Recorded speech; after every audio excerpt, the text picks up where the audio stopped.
Alors, nous allons voir dans cette vidéo comment déterminer un pourcentage d'augmentation ou de réduction. J'achète un pantalon dont le prix est 63 €. Quel est le pourcentage de remise accordé si je paie 54 € à la caisse? Étant donné que je paye moins cher au final, il est évident que c'est une réduction. Donc, si je fais un schéma, j'ai le prix initial qui était de 63 €. Je fais donc une réduction de je ne sais pas combien de pourcents pour obtenir le prix final qui est de 54 €.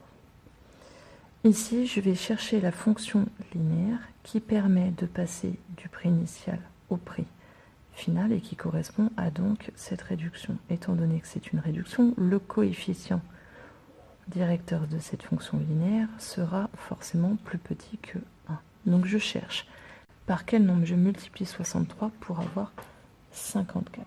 Donc on fait 54 € divisé par les 63 €.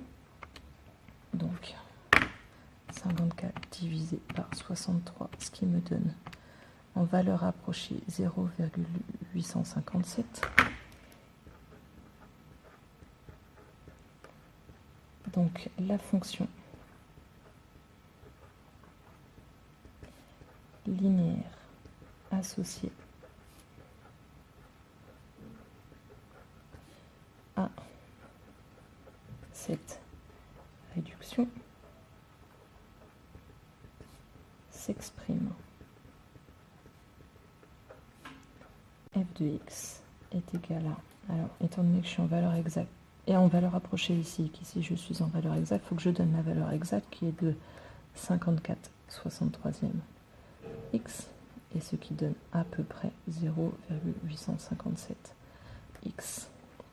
Donc pour avoir la réduction ici, il faut que je fasse le complément à 1, étant donné que 1 correspond à mes 100%. Donc je fais 1 moins 0,857, ce qui me donne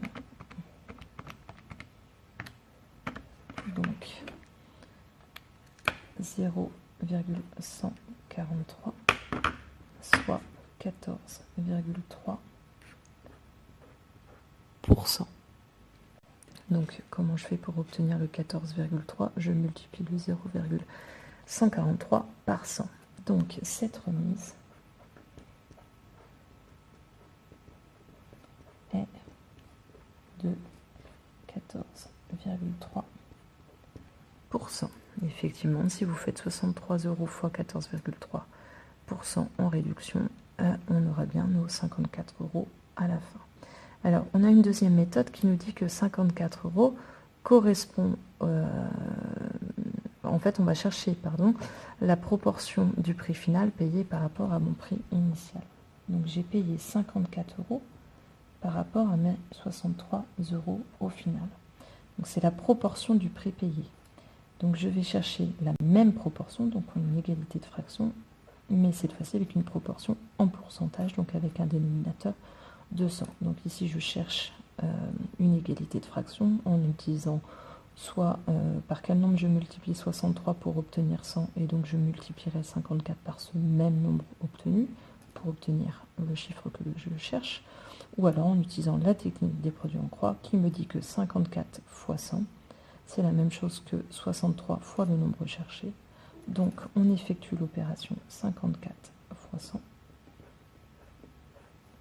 Et donc, je dois diviser par 63 pour obtenir le nombre cherché. Donc, 54 fois 100 que je divise par 63, ce qui me donne à peu près 85,7. Donc, on a bien 54/63e qui est à peu près égal à 85,7.